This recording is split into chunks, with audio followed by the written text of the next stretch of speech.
लाख 2 लाख अशा प्रकारचं दिलं जातं. एक उदाहरण मी आपल्याला देतो आहे एका शाळेचं.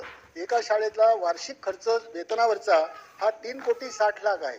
याचा अर्थ असा की जर सुरुवातीचं धोरण जे 12% होतं ते जर अंमलात असतं तर त्या ठिकाणी 30 लाख रुपये हे त्यांना वेतनेतर अनुदान हे देय ठरलं असतं. पण प्रत्यक्षात त्यांना 23-24ला 1,35,000 फक्त मिळाले आणि 22-23ला तर 1,18,000 मिळाले. 30 लाख मिळाले असते तर त्या ठिकाणची साधन सुविधा एवढ्या मोठ्या प्रमाणात वाढली असती की त्या शाळेचा दर्जा, गुणात्मक दर्जा हा फार उंचावण्याकरता निश्चितपणे मदत झाली असती.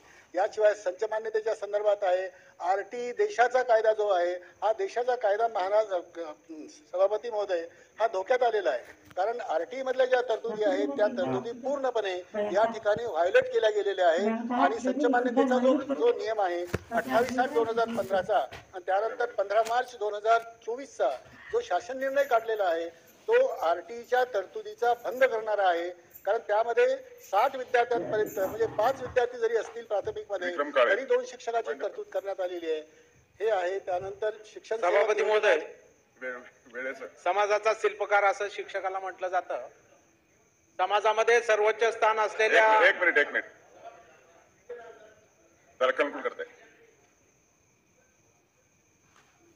ही 2000 पासून आलेली आहे. याच्यामुळे शाळांचं वातावरण पूर्णपणे बिघडलेलं आहे. आपल्याला माझी विनंती आहे की शिक्षण सेवक योजना ही जी 3 वर्षापर्यंत कंत्राटी म्हणून त्यांना जे राबवण्यात येतं, सगळ्या प्रकारच्या परीक्षा उत्तीर्ण केलेला पूर्ण पात्रता असलेला हा शिक्षक जो कंत्राटी कर्मचारी म्हणून 3 वर्षापर्यंत नियुक्त होतो, ती शिक्षण सेवक योजना ती रद्द करावी एवढी मी मागणी याद्वारे करतो.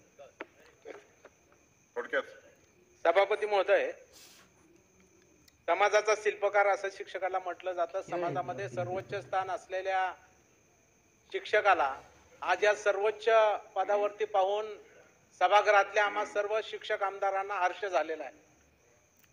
सभापती महोदय, निश्चितपणानं आपला माणूस वाढपे असला की एक लाडू बुंदीचा जास्त पडत असतो, ही नैसर्गिक नियम आहे. त्यामुळे मी त्याचा गैरफायदा न घेता अगदी कमी वेळामध्ये या ठिकाणी सभापती महोदय भाष्य करतोय. बाब क्रमांक 5 ते 13 पर्यंत गृह विभागाच्या मागण्या या ठिकाणी ठेवलेल्या आहेत. त्यामध्ये पोलीस स्टेशन ही सभापती महोदय अद्ययावत केली पाहिजेत. अनेक पोलीस स्टेशनला इमारती नाहीत. त्या ठिकाणी गेल्यानंतर